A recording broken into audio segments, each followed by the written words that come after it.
Sometimes when I'm working on a skull, I'll just Google a skull so I can get some reference. But I've drawn so many human skulls that I don't really have to use reference anymore. But for animal skulls, a lot of times I'll just look for something really quick.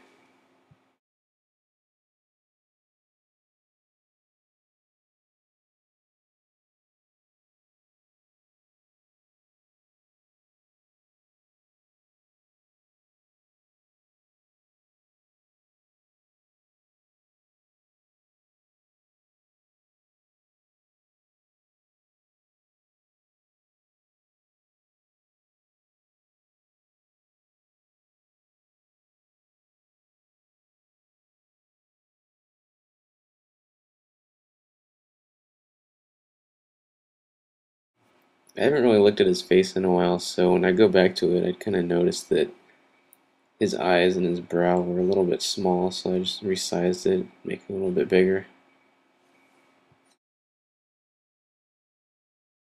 I wanted to make this guy look more upper class, so I decided to add some gold bracelets, but it's really at odds with the shape of the ellipse on his bracers. So I'm actually going to change the bracers to match the bracelets.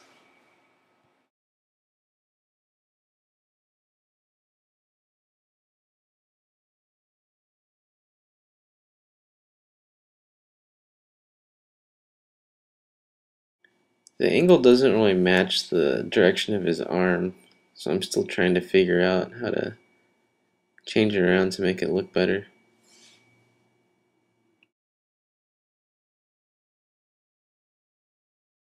I'm still going back and forth as to which way the bracer should actually wrap around.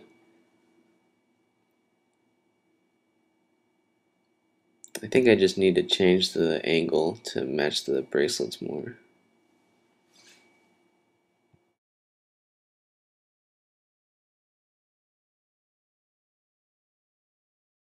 The way these scrolls wrap around his upper arm actually gives you the illusion that his arm is coming towards you.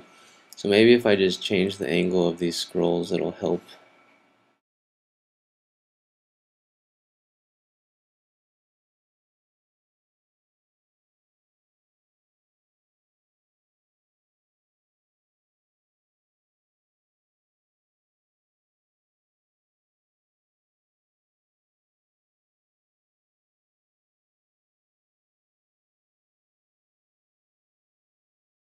The undead in the army books of Warhammer are always really long, so I think I need to extend his legs some more, make him look a little bit taller.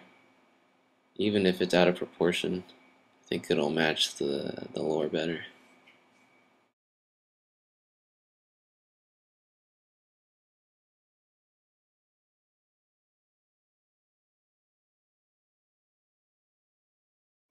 I'm kind of losing the bones that are hanging down from his belt a little bit, so I'm going to try and add this lighter cloth behind it so that it pops out a little more.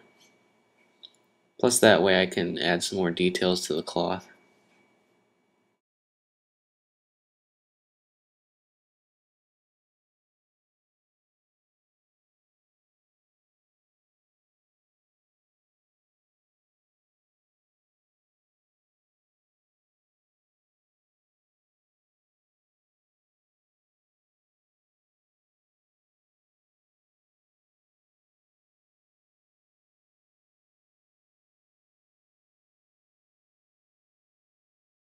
I always have a problem of not adding enough color into my concepts, so I'm still trying to think of ways to introduce more color into it.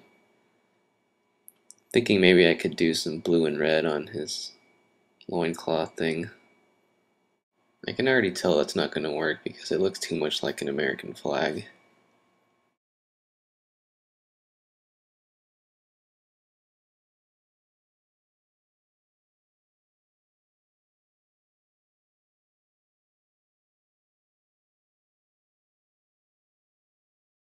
I decided to go with the smaller red and white pattern on the trim with the blue and gold on the inside.